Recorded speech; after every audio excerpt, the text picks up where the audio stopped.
authorized hyphen keys இந்த ஃபைலை first create பண்ணணும்.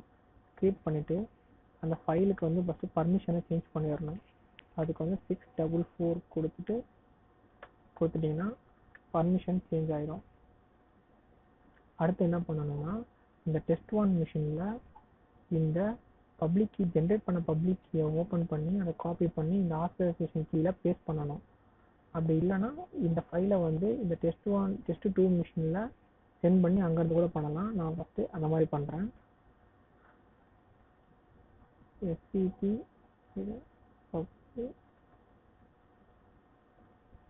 user 1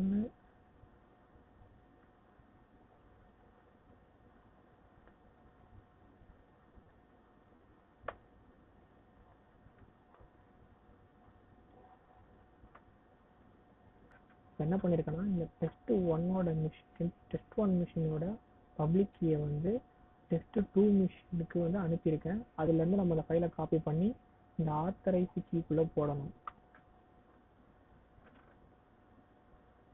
அனுப்பின கீ வந்து /home user1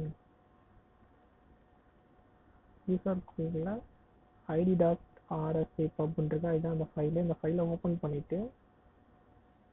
பண்ணணும் அவசியம் இல்லை. இங்கேருந்து இந்த ஃபைலை வியூ பண்ணுறதுக்கு cat கொடுத்து id.rsa pub இதுதான் வந்து அந்த பப்ளிக் கீ. இந்த பப்ளிக் கீயை வந்து அந்த ஆத்தரைசேஷன் ஃபைலுக்குள்ளே ஆட் பண்ணிட்டோம்னா பாஸ்வேர்டு SSH ஒர்க் ஆகும். நான் ஆட் பண்ணுறேன். cat id.rsa pub இது வந்து அப்பண்ட் சிம்பிள் சொல்லுவாங்க. Append /home user1 .ssh authorized key இதுக்குள்ளே போட்டேன்.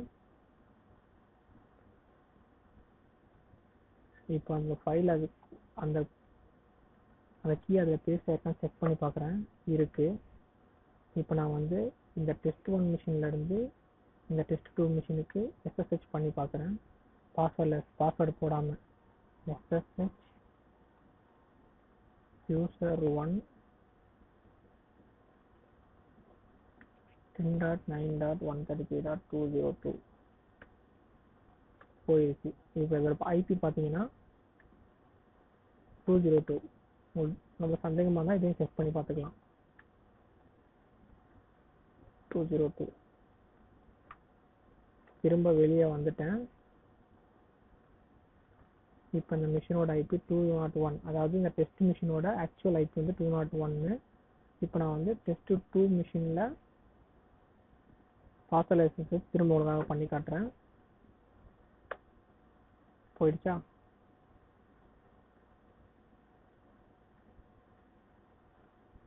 இதோட ஐபி அவ்வளோதான். இப்படி தான் வந்து பாஸ்வேர்டு SSH பண்ணணும். உங்களுக்கு இந்த வீடியோ பிடிச்சிருந்தா லைக் பண்ணுங்கள், கமெண்ட் பண்ணுங்கள், உங்கள் ஃப்ரெண்ட்ஸ் கூட கண்டிப்பாக ஷேர் பண்ணுங்கள். மறக்காமல் நம்ம ரிலாக்ஸ் தமிழ் சேனலுக்கு சப்ஸ்கிரைப் பண்ணுங்கள். தேங்க்யூ.